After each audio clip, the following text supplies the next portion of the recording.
So the opioid epidemic has been going on for several years now. Back in, in the 50s, 60s actually, the first doctor who described how opioids were used in non-cancer pain, Dr. Purinoy, I believe his name was, he was a cancer doc, or he was an anesthesiologist at a cancer hospital. And he tried using opioids, morphine for example, to help treat somebody with non-cancer type of pain. Many years later, decades later, the same doctor came out with an article in Newsweek, or Wall Street Journal rather, stating how he was wrong. When he first did the study, he did it with only 13 patients. It wasn't enough time or enough patients to be able to decide if that's a good drug or if it's a solution for patients' pain issues. Doing the study with only 13 patients is not valid these days. We don't accept that as a valid study that we can make decisions off of. The sad part was he only treated them for about 3 to 6 months. Unfortunately, what we know about opioids now is they are very addictive. In the long term, they cause more problems. Not just the simple things like itching and constipation and nausea, but addiction-based problems,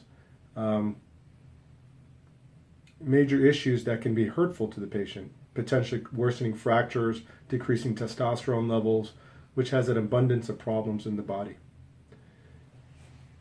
The goal now with opioid reduction is to be able to find an area where we can isolate the pains, and if somebody is on opioids, we start to reduce them off of the opioids and see if we can exaggerate or create the pain. That way we can see where the pain is. You're sort of unmasking the pain.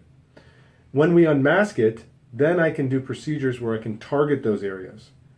And before we do any major procedure, we always test. That testing is called a diagnostic procedure.